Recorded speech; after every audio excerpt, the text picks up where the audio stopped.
भारत माता की, भारत माता की। आज हरैया में शक्ति केंद्र पर आहूत पंडित दीनदयाल उपाध्याय जी की जन्म जयंती पर हम लोग यहाँ एकत्रित हुए हैं। ऐसे महामानव की जन्म जयंती मनाने के लिए, ऐसे महामानव के जीवन चरित्र पर्व को याद करने के लिए, और आज के इस जन्म जयंती पर जो पार्टी का सदस्यता अभियान है उसे कैसे और सफल बनाया जाए उस पर विचार करना। वास्तविकता में पंडित दीनदयाल उपाध्याय, जैसा कि उनका नाम है, हम कह सकते हैं कि दीनों पे दयाल थे, दीनों पर दयाल हुए, विचारक ये महान हुए। सपने जो आपने बुने आज वो साकार हुए, आज वो साकार हुए। दीनदयाल उपाध्याय जी जिनका जन्म आज के ही दिन 25 सितंबर 1916 को हुआ था, 52 वर्ष के अल्पायु में आपकी मृत्यु हुई। और इस अल्पायु में आपने बहुत सारे जीवन के झंझावातों को झेला। आपके पिता, आपके माता, आपके अन्य परिजन, जैसा कि अभी बड़े भाई अमरीश पांडे जी ने बताया कि 19 वर्ष की उम्र तक ही देहावसान उनका हो गया। ऐसे बालक के ऊपर क्या बीता होगा, कैसे उसने अपने आप को समाज में स्थापित किया होगा। लेकिन संघर्षों और अडिग आत्मविश्वास का परिणाम रहा कि दीनदयाल उपाध्याय जी ने एक आत्मवाद, जैसा कि आपने बताया, अंत्योदय, यानी समाज के अंतिम छोर पर जो व्यक्ति था, जिसकी कोई सुध लेने वाला नहीं था, उसका भी उत्थान करने का जो आपने सपना बुना था, उसके क्रम में आज जो हमारी मोदी सरकार है वो हर व्यक्ति को निःशुल्क खाद्यान्न देने का काम कर रही है। और जिसका शुभारंभ आपने बताया कि पंडित अटल बिहारी वाजपेयी जी ने ही उसका शुभारंभ कर दिया था। तो ये आपके देखे गए सपने थे, आपकी बनाई गई योजना रचना थी, जिस पे चल करके भारतीय जनता पार्टी, जो कि पहले जनसंघ थी, पंडित जी के बारे में बताना चाहूँगा कि राष्ट्रीय स्वयंसेवक संघ तो सभी जानते हैं, उसके आप संगठनकर्ता भी रहे। और भारतीय जनता पार्टी जो पहले भारतीय जनसंघ के रूप में जानी जाती थी, 1967 में आप उसके अध्यक्ष भी हुए। ठीक है कि मात्र 43 दिन आप अध्यक्ष रहे, इसके बाद आप इस दुनिया में नहीं रहे।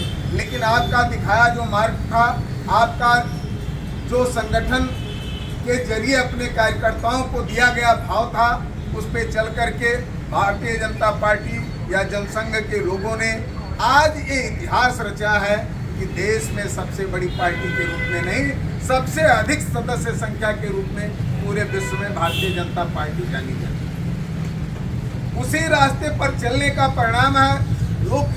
तमाम लोग सोचते हैं कि फोटो का क्या मतलब होता है। जब उनको बताइए कि आज देखिए वैश्विक परिवेश में मोदी जी का क्या महत्व है, मोदी जी आज फ्रंट लाइन में होते हैं, मोदी जी आज मध्य में होते हैं, तो लोग लगता है अरे यार फोटो से क्या होना होगा। आपके बीच का कोई नेता जब मंच पर, मंच के बड़े नेता के बगल में होता है, मंच के बीच कुर्सी पर होता है, तो आप कहते हैं देखो मेरा नेता बैठा हुआ है। और जब आपका नेता मंच पर चढ़ने नहीं पाता या मंच पर कहीं कोने खड़ा होता है, फिर तो कहीं न कहीं मोदी के नेतृत्व में आज भारत देश वैश्विक स्तर पर केंद्रीय भूमिका में खड़ा हो रहा है, मध्य में सबसे आगे खड़ा हो रहा है। ये पूरे देश के लिए गौरव की बात है। और उसके पीछे भारतीय जनता पार्टी का छोटे से छोटा, बड़े से बड़ा हर कार्यकर्ता का योगदान है, जिसने जन जन में जागृति लाने का काम किया कि देश का उत्थान करना है, राष्ट्र का उत्थान करना है, धर्म का उत्थान करना है, मानवतावाद का उत्थान करना है। तो उसके लिए हमको भारतीय जनता पार्टी के साथ चलना पड़ेगा। कई बार हमने अपने वक्तव्य में कहा है, तमाम लोगों के जो बहुत सारे कार्यों को गिनाते हुए कहिए कि भारत देश नहीं, पूरे विश्व के हिंदू जनमानस के सपनों को साकार करते हुए राम मंदिर बनाने का काम भारतीय जनता पार्टी ने किया। तो कुछ लोग कहते हैं कि राम मंदिर से पेट नहीं भरता। अरे राम मंदिर से पेट कैसे नहीं भरता है? उसी राम मंदिर के किनारे जो माझा क्षेत्र की जमीन थी, पहले औने पौने दामों पर बिकती थी, आज देश की सबसे महंगी जमीन हरिया के निकट, अयोध्या के निकटवर्ती क्षेत्रों की हो गई। आज उसी अयोध्या में लोग पर्यटन के लिए आ रहे हैं, उसी अयोध्या में लोग रील बना रहे हैं, उसी अयोध्या में लोग फूल माला चंदन फोटो बेच करके रोजगार कर रहे हैं, उसी अयोध्या में लोग ऑटो रिक्शा चला करके दिल्ली बम्बई से बेहतर जीवन यापन करने का काम कर रहे हैं। तो ऐसा नहीं कि राम मंदिर बनने से सिर्फ सनातन धर्म मजबूत हुआ, सिर्फ हमारी आस्था मजबूत हुई। निश्चित तौर पर अगल बगल के दर्जनों जिलों के लोगों का सम्मान बढ़ा है और उनको रोजगार के पर्याप्त अवसर मिले हुए हैं। मेरे एक मित्र बता रहे थे कि जो अयोध्या और बस्ती की सीट हम लोग हारे हैं कई कारणों से, आज अयोध्या और बस्ती के लोग जब बाहर धर्म क्षेत्र में जाते हैं, पता कीजिएगा, और किसी वो रेस्टोरेंट में जाते हैं, किसी होटल में जाते हैं, वो जान पाता है कि अयोध्या के हैं, तो बड़ी हेय दृष्टि से देखता है कि अरे आप लोगों ने राम मंदिर बनाने वाले को हरा दिया। तो हमको इस पर विचार करना होगा। जैसा कि हमारे बीच में ये हम लोगों का सौभाग्य है कि किसान मोर्चा के क्षेत्रीय उपाध्यक्ष श्री आत्मा प्रसाद पाठक जी, जो हम सब के संरक्षक हैं, वो उपस्थित हैं और उन्होंने अपने उद्बोधन में इस बात को कहा कि हम अपने अतीत से सीख लें और उस अतीत से सीख लेते हुए अपने भविष्य को स्वर्णिम बनाने का काम करें, मजबूत बनाने का काम करें।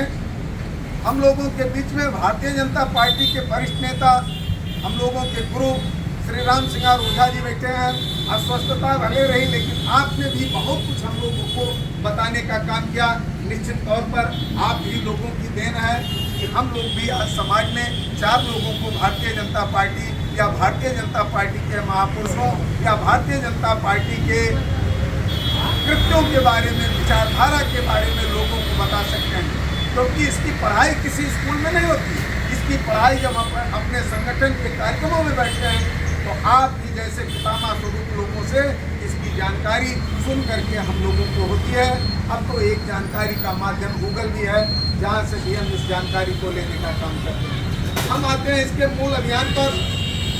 आज ये तय हुआ है कि पंडित दीनदयाल उपाध्याय जी की जयंती पर हम लोग ये निर्णय लें कि हर व्यक्ति अपने दायित्व का पालन करते हुए जो भारतीय जनता पार्टी का सदस्यता अभियान है उसमें पूर्ण मनोयोग से काम करते हुए और अपने अपने बूथ पर बेहतर सदस्यता करावे, क्योंकि जब बूथ की सदस्यता अच्छी होगी तो सेक्टर की सदस्यता अच्छी होगी, सेक्टर की सदस्यता अच्छी होगी तो मंडल की सदस्यता अच्छी होगी, मंडल की होगी तो जिले की होगी, जिले की होगी तो प्रदेश का होगा, प्रदेश का होगा तो देश का होगा और देश का होगा तब भारतीय जनता पार्टी का नाम एक बार पुनः वैश्विक स्तर पर आएगा कि भारतीय जनता पार्टी विश्व की सबसे ज़्यादा सदस्य संख्या वाली पार्टी है। और उससे हमारी पार्टी का जो शीर्ष नेतृत्व है उसे काम करने के लिए आत्मबल मिलेगा, उसे कड़े